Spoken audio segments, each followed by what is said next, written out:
मित्रों, जब हम गांधी पर बात करते हैं तो गांधी पर बात करते समय हमें यह स्पष्ट ध्यान रखना चाहिए कि गांधी, हो सकता है कि आने वाले समय में यह पीढ़ी विश्वास न करे, कोई एक हाड़ मांस का ऐसा पुतला भी था जिसने बिना हथियार उठाए पूरे भारत को स्वतंत्र करा दिया और भारत के विकास में अहम भूमिका निभा की। गांधी जी वास्तव में देखा जाए तो एक ऐसे समाज की स्थापना करना चाहते थे जो प्रेम, सत्य, अहिंसा और समानता पर आधारित हो, जहाँ शोषण का नाम ना हो, सभी जाति के व्यक्ति समान हों, सभी लोग श्रम को महत्व देते हों, शक्ति का विकेंद्रीकरण हो, समाज की व्यवस्था धर्म एवं नैतिकता के बंधन में बंधी हो, सभी में परस्पर सहयोग की भावना हो, समाज की संरचना ऐसी हो जिसमें व्यक्तियों के स्वार्थ आपस में न टकराने पाए। अब इतनी अच्छी सोच रखने वाला व्यक्ति भी जो है विवाद के घेरे में तो आया ही है, इससे हम इनकार नहीं कर सकते। और अगर आप देखें कि विवाद के दो कारण विशेष दिखाई पड़ते हैं या मेरी समझ में आते हैं। एक तो है कि गांधी जी का सभी वर्गों के प्रति निष्ठावान होना। वर्ग में मेरे लिए एक लंबा संदर्भ है वर्ग को लेते हुए, जिसमें कि आप चाहे उच्च और निम्न वर्ग की बात करें, चाहे आप विभिन्न जाति वर्गों की बात करें, विभिन्न संप्रदायों की बात करें, तो सबके प्रति उनकी निष्ठा बराबर की थी। और दूसरा, सबको खुश रखने की चेष्टा करना। मुझे लगता है ये दोनों बिंदु, क्योंकि जब हम एक किसी मोड़ पर पहुंचते हैं तो वहाँ हमारे लिए आवश्यक हो जाता है कि हम एक को चुनें। लेकिन गांधी की ये विशेषता थी कि वह जिस सामाजिक संस्कृति को चाहते थे, जिस समाज की उन्होंने परिकल्पना की थी, उसमें वह सभी को एक साथ लेकर चलने के लिए कटिबद्ध थे। और ये भी है निश्चित है कि भले ही लोग विवाद करते रहें, लेकिन लोकमानस ने गांधी को बड़ी ही नज़दीकी के साथ अपनाया, बड़े अपनेपन के साथ अपनाया। मुझे याद है, एक गीत याद आता है कि एक टेसू गीत हुआ करता था, इधर यहाँ उत्तर भारत में बहुत प्रचलित रहा है। एक चवन्नी चांदी की, जय बोलो महात्मा गांधी की, अम्मा रोकें बप्पा रोकें, ऐसी तैसी दादी की, जय बोलो महात्मा गांधी की। यह विवादास्पद होने के बाद भी गांधी की जन स्वीकृति का द्योतक पंक्तियां हैं, जो कि उत्तर भारत के लोक में जगह जगह स्थान पर आपको सुनाई पड़ जाएंगी, मिलती जाएंगी।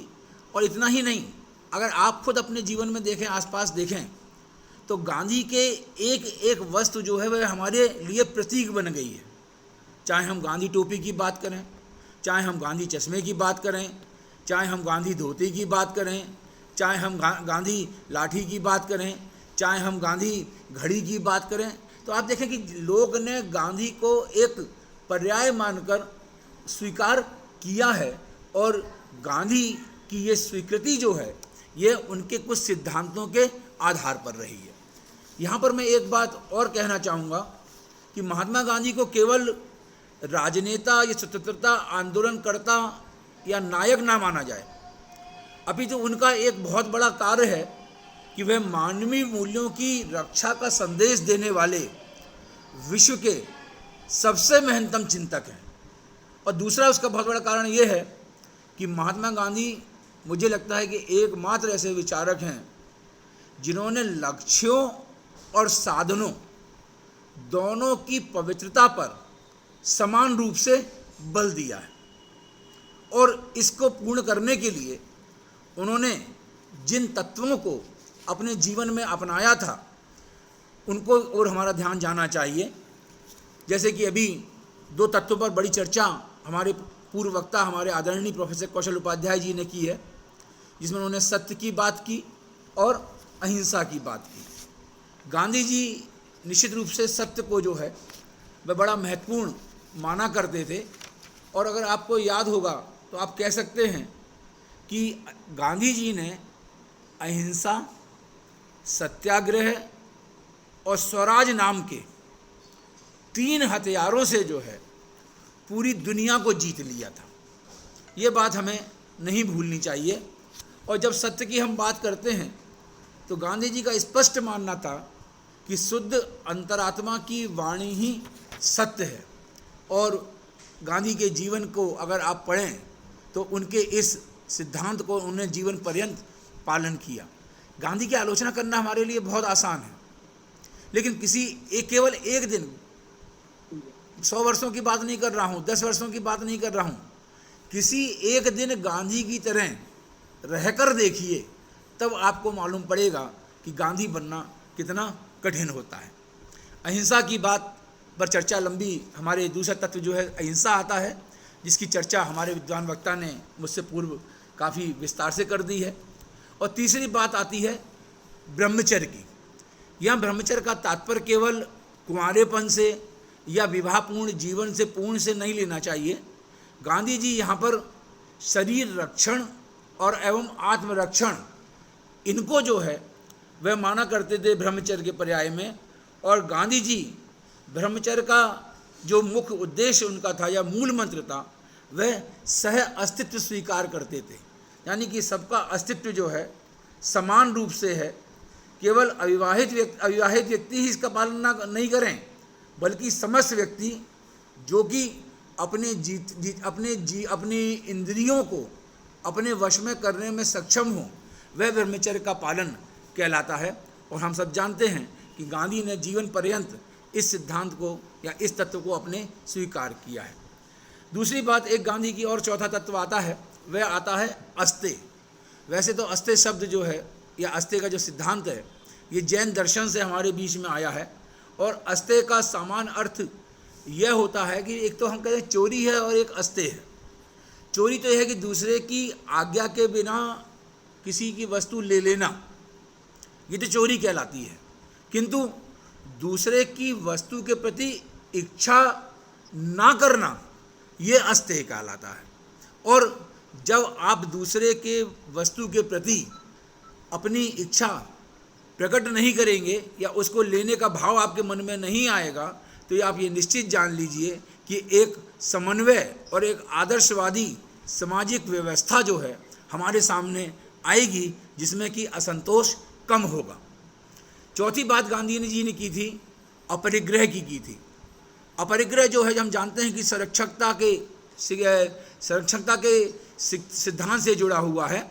यानी इसके अंतर्गत मुख्य रूप से गांधी जी ने कहा था कि प्रत्येक व्यक्ति को अपनी आवश्यकता से अधिक संग्रह नहीं करना चाहिए और उसे जितनी आवश्यकता हो उतना ही ले, और बाकी चीज़ें जो है वह समाज को दान कर दे।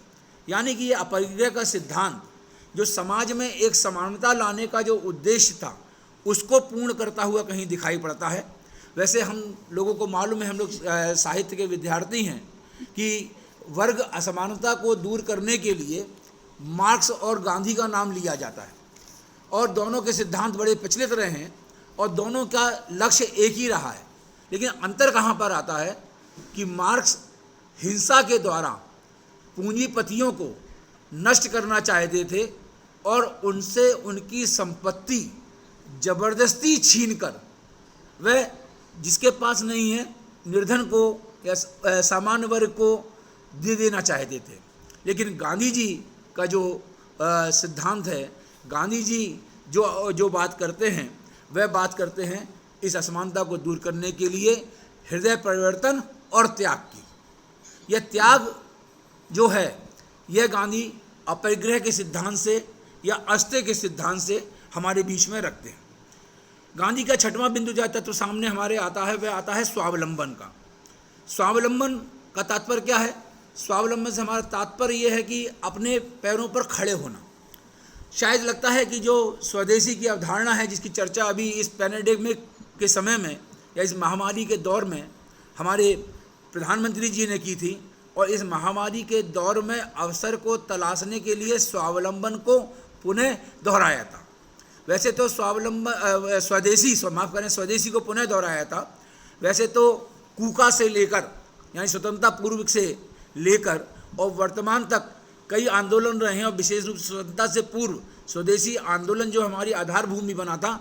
लेकिन इस महामारी के दौर में जो कोविड-19 जिससे हम गुजर रहे हैं, आपको याद होगा कि एक अदृश्य भारत एक हमारे सामने आया, यानी कि हमें पुल दिखाई पड़ते थे, फ्लाईओवर दिखाई पड़ते थे, संचार के साधन दिखाई पड़ते थे, सब कुछ दिखाई पड़ता था। लेकिन एक ऐसा अदृश्य भारत सामने आया जो कि मजदूरी करने के लिए, काम करने के लिए अपना घर छोड़कर बाहर गया हुआ था, और जब वह लौट कर आया तो जो संसाधन उसके गांव में नहीं थे, जिनके कारण उसे बाहर जाना पड़ा, या लौट कर आने पर जो उस कोविड-19 के तहत जितनी चिकित्सीय आदि सुविधाएं हमको चाहिए थी, हमारे गांवों का जो विकास होना चाहिए था स्वतंत्रता से लेकर अब तक, वह हमारे बीच में नहीं हुआ। तो एक नया भारत हमको देखने को मिला, जो मजदूरों से भरा हुआ है, जो किसानों से भरा हुआ है, जिसकी मतलब बेरोजगारी से भरा हुआ है। एक नया भारत हमने देखा था, और इस भारत की इन समस्या को दूर करने के लिए यह स्वदेशी या का मंत्र जो है वह दिया गया था। और यह स्वदेशी जो है यह स्वावलंबन के द्वारा इसको जो है क्रियान्वित किया जा सकता है। और गांधी जी जब स्वावलंबन की बात करते थे तो वह कहते थे कि अपना कार्य स्वयं ही करो, और स्वयं कार्य करने के पीछे उनका उद्देश्य ये रहा था कि क्योंकि गांधी जी का ये मानना था, इसके साथ जुड़ा कि शारीरिक श्रम बड़ा आवश्यक है। आपके पास बहुत से नौकर होंगे, चाकर होंगे, आपके पास सेवा के मूल्य देने की क्षमता होगी, लेकिन उसके बाद भी आपको जो है अपने बहुत से काम, सभी कार्य जो कि संभव हो, अपने आप करने की आदत डालनी चाहिए थी। इसके बाद गांधी ने गीता से जो है अस्वाद का सिद्धांत लिया था, जिसने कि सामाजिक समरसता की बात भी वहाँ पर सामाजिक समरसता को फलीभूत करने का उपक्रम किया था। और गीता से प्रभावित होने के कारण जिसमें कहा गया था कि कर्म आप करें, फल की इच्छा ना करें, और यही चीज़ जो है व्यक्ति को कर्मयोगी बनाती है और कल्याणकारी बनाती है। और इसी के कारण सामाजिक में समरसता आती है, प्रेम और सौहार्द विकसित होता है। और जिस वसुधैव कुटुंबकम की परिकल्पना हम लोग करते हैं, या जिस मानवतावादी विचारधारा को हम लोग लेना चाहते हैं, तो ये अस्तेय, अपरिग्रह और आस्वाद, ये तीनों जो है गांधी की इस परिकल्पना को या भारतीय संस्कृति के इस मूल तथ्य को, जिसमें कि सबको वह जोड़ना चाहती है, वह पूरा होता हुआ दिखाई पड़ता है। गांधी ने छुआछूत रहित भारत की परिकल्पना की थी, और उनका मानना था कि हमें समस्त धर्मों का आदर करना चाहिए। ये गांधी की वह विचार थे जिन्हें मैं संक्षेप में मैंने बात कही, क्योंकि मैं जानता हूँ समय की सीमा होती है, जिनसे कि गांधी ने समाज में अपना एक विशेष स्थान सुनिश्चित किया था। और साथ ही साथ ये भी हमें देखना पड़ेगा कि गांधी को जो प्रभावित करने वाली पुस्तकें थी या लोग थे, उन पर अगर हम विचार करें तो दिखाई पड़ेगा कि भारत की जो उपनिषद, पतंजलि, योगसूत्र, गीता और जैन और बौद्ध दर्शन और साथ साथ रामायण और महाभारत, इस ग्रंथों से गांधी ने प्रेरणा ली थी। और अगर विदेशी की ओर हमारा ध्यान जाता है, और गांधी ने भी गीता जो है मूल भागवत पढ़ी थी, बाद में पढ़ी होगी, लेकिन सर एडविन अर्नाल्ड ने जिस गीता को अनुदित किया था, गांधी का पहला साक्षात्कार उस गीता से हुआ था। और गांधी को उसी गीता ने, सर अर्नाल्ड द्वारा जो अनुदित गीता है, उसको पढ़कर ही गांधी ने योगी का स्वरूप जो है वह धारण किया। दूसरी ओर गांधी जो है प्रेम और सद्भाव और अहिंसा की जो बात करते हैं, उसमें ईसाई धार्मिक ग्रंथ, दो ग्रंथों की चर्चा की जाती है, न्यू टेस्टामेंट और समरो ऑन द माउंट की चर्चा की जाती है, और जिसमें ईसा मसीह की जो फिलॉसफी है, दर्शन है, भगवान उन्हें क्षमा कीजिएगा क्योंकि वह नहीं जानते कि वह क्या कर रहे हैं। गांधी का अहिंसा का सिद्धांत कहीं ना कहीं इससे जुड़ता हुआ हम लोगों को दिखाई पड़ता है। और जो गांधी ने एक पुस्तक और चर्चा मिलती है कि जॉन रास्किन ने जो है अनटू लास्ट जो पुस्तक लिखी थी, जिसमें कि गांधी ने उसने कहा था कि सबको लाभ देने वाली आर्थिक व्यवस्था ही सर्वोत्तम होती है। और जो गांधी ने जो श्रम का सिद्धांत लिया, श्रम का जो आदर किया, वह इस जॉन रस्किन, मैं ये कहना नहीं चाहता इसके माध्यम से मैं अंग्रेजी पुस्तकों का नाम गिनाकर आपको आतंकित कर रहा हूँ, या ये पहली बार इन लोगों ने लिखा है कि भारतीय दर्शन, भारतीय साहित्य, भारतीय वाङ्मय इससे ओतप्रोत है। लेकिन चूंकि गांधी जी अपनी मैट्रिक पास करने के बाद वकालत पढ़ने के लिए विदेश चले गए थे, इंग्लैंड चले गए थे, फिर उसके बाद फिर जो है दक्षिण अफ्रीका जाकर रहने लगे थे, तो उनको जो एक समझने वाली उम्र का साहित्य पढ़ने का जो अवसर प्राप्त हुआ, वह विदेशी भाषा का पहले प्राप्त हुआ। संस्कार घर के उनके साथ में जुड़े हुए थे, इससे भी हम इनकार नहीं कर सकते। और तीसरा एक व्यक्ति और था जिससे गांधी बहुत प्रभावित थे विदेशी व्यक्तियों में, तो हम लोग बात करते हैं टॉल्स्टॉय की बात करते हैं। उन्होंने जो नैतिक अराजकता का सिद्धांत दिया, यानी कि जैसा कहो वैसा करो, यानी जो सादगी, गांधी के सिद्धांतों में जो सादगी दिखाई पड़ती है, या गांधी की कथनी में, जो हमारे यहाँ कबीर ने भी कहा है कि कबीर की कथनी और करनी में अंतर नहीं है, गांधी की कथनी और करनी में भी हमको अंतर नहीं दिखाई पड़ता है। और ईश्वर का साम्राज्य जो है, एक निबंध था टॉल्स्टॉय का कि ईश्वर का साम्राज्य अपने अंदर है, और टॉल्स्टॉय माना करते थे कि प्रेम को सभी समस्याओं का, प्रेम से सभी समस्याओं का समाधान किया जा सकता है। तो गांधी ने इन सब को अपनाया। और अगर भारतीय विचारधारा में कहें तो वैसे तो चाहे मैंने कहा कि गीता की बात है, उपनिषद की बात है, पतंजलि की बात है, गांधी ने रामायण महाभारत इन सब को देखा, लेकिन उनके एक अभिभावक के रूप में देखें तो रायचंद भाई का नाम आता है, जो कि जिन्होंने कि जैन दर्शन या जैन शिक्षा गांधी को दी। और अगर हम लोग जैन दर्शन जैसे सिद्धांत से परिचित होंगे तो चाहे हम सत्य की बात करें, चाहे हम आस्थे की बात करें, चाहे हम अहिंसा की बात करें, चाहे हम सौहार्द की बात करें, या सर्वोदय तक की बात करें, गांधी का जो सर्वोदय का सिद्धांत है, यह भी जो जैन दर्शन के महावीर स्वामी का जो अनेकांतकवाद वाला सिद्धांत है, उससे कहीं जुड़ा हुआ हम लोगों को दिखाई पड़ता है। तो मित्रों, इन बातों के दायरे में अगर हम देखें तो हमारे सामने अब ये प्रश्न बनता है कि वास्तव में साहित्य के लोगों ने उनको किस तरह से ग्रहण किया। मैं आपको सामने कुछ चर्चा करना चाहूँगा, संक्षेप में ही बात कर रहा हूँ काफ़ी, कि अगर हम देखें तो गांधी पर जो पुरानी पुस्तकें, सबसे पहले पुस्तकें हमारे सामने आई हैं, तो उन पुस्तकों पर अगर हमारा ध्यान जाए तो आपको ये स्पष्ट दिखाई पड़ेगा कि गांधी को लेकर जो पहली पुस्तक, हालांकि विदेशी भाषा में हमारे सामने आई थी 1908-9 में, जो कह सकते हैं गांधी पर लिखी पहली पुस्तक थी, जिसे कि पादरी जोसेफ डॉक ने लिखा था, बायोग्राफी ऑफ गांधी। गांधी जब दक्षिण अफ्रीका में थे और वहाँ पर जब उन्होंने आंदोलन किए और वहाँ पर उन पर लाठी का प्रहार हुआ और उससे जब वह घायल हो गए, तो पादरी जोसेफ डॉक ने ही उन्हें अपने घर पर रखकर उनको सेवा की थी, और उन्होंने ये पुस्तक बायोग्राफी ऑफ गांधी लिखी थी गांधी पर। ये संभवतः पहली पुस्तक जो है गांधी पर मानी जाती है, जो 1908 और 9 के आसपास लिखी गई, और इसका रशियन अनुवाद भी हुआ, और इस रशियन अनुवाद के माध्यम से टॉल्स्टॉय गांधी से परिचित हुए, और डॉक और टॉल्स्टॉय के संबंध आपस में बने थे। दूसरी पुस्तक जो आती है विदेशियों में, वह फ्रांसीसी भाषा में रोमा रोला ने महात्मा गांधी करके शीर्षक से पुस्तक लिखी थी, उसकी चर्चा सामने आती है। तीसरे अमेरिकी पत्रकार थे लुई फिशर, जो कि गांधी से बहुत प्रभावित रहे थे, और उनकी 2 पुस्तकें हैं।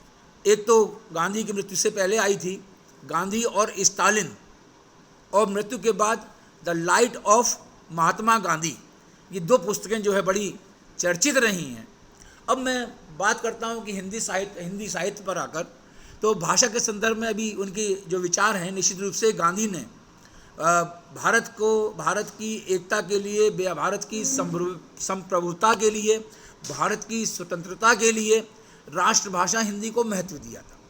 और मैं यहाँ पर एक हल्की चर्चा ये भी करना चाहूँगा कि मित्रों, अगर आपको स्मरण हो कि जब भारत स्वतंत्र होने वाला था और जब संविधान सभा प्रारंभ हुई, तो संविधान सभा जब प्रारंभ हुई थी वह 1946 में प्रारंभ हुई थी, जब भाषा के संदर्भ में चर्चा हो रही थी, जिसके कि अध्यक्ष बाबू राजेंद्र प्रसाद जी थे।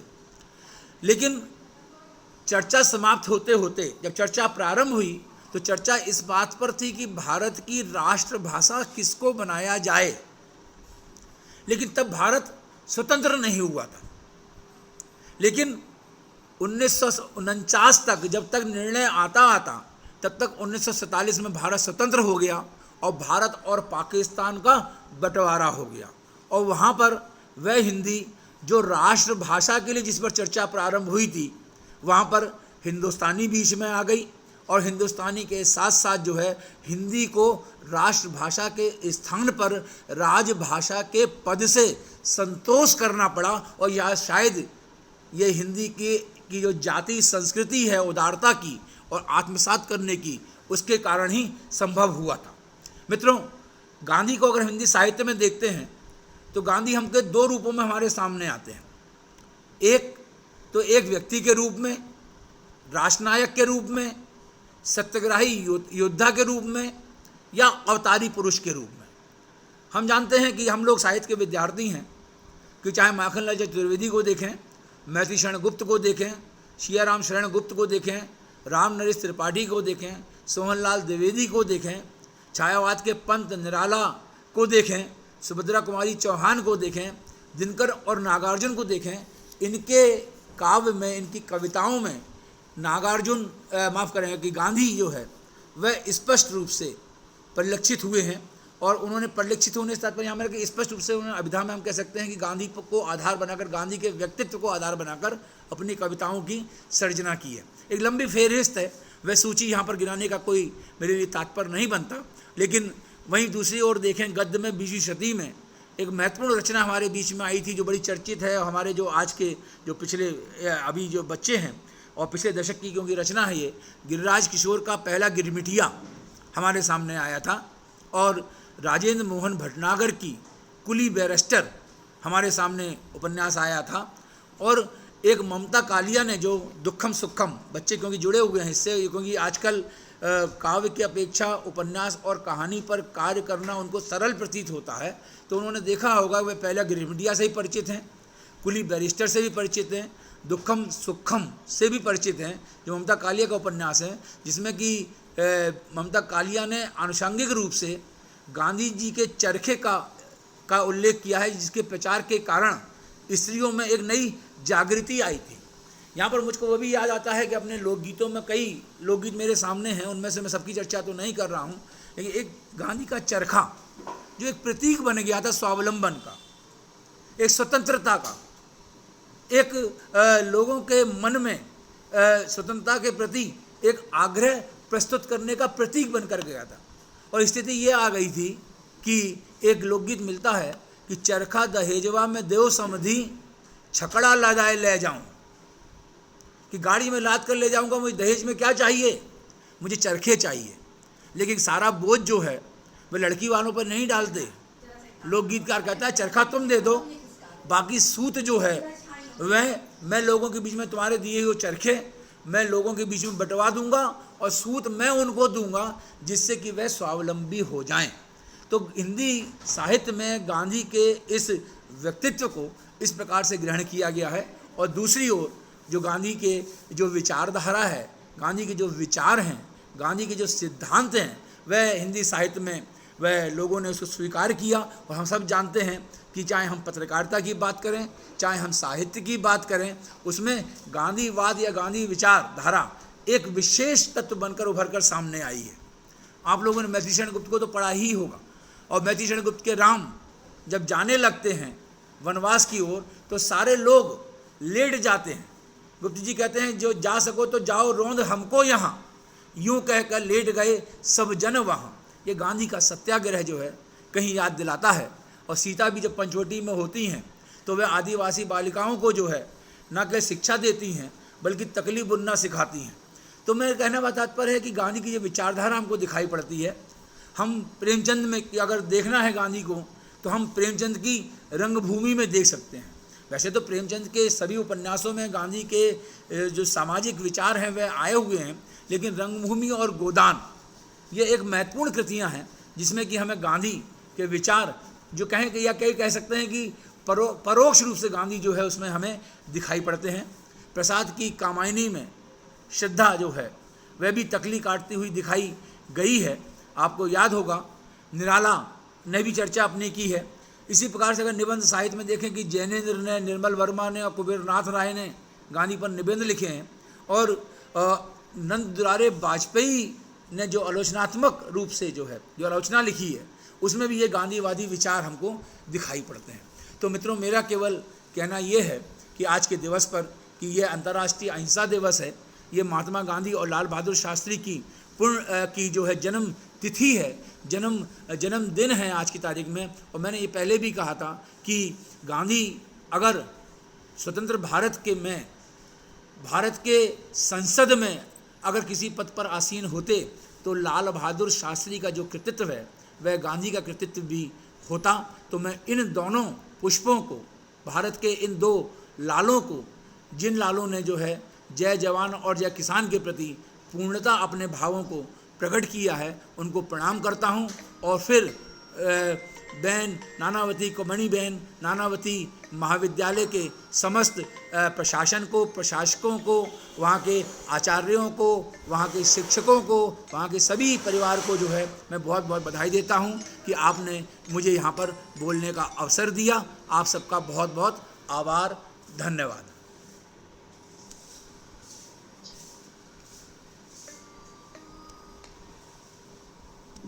बहुत बहुत धन्यवाद पवन जी। बहुत ही बढ़िया तरीके से आपने हिंदी साहित्य में गांधी जी का जो प्रभाव है और उसके ऊपर जो लिखा गया उसको आपने समेटा, और हिंदी साहित्य की विशाल धारा में गांधीवाद और गांधी साहित्य प्रचुर मात्रा में है। तो बहुत अच्छी तरह से आपने इस पर प्रकाश डाला, और हमें एक ये दिशा भी मिलती है हमारे बच्चों को खास तौर से कि गांधी का अध्ययन करना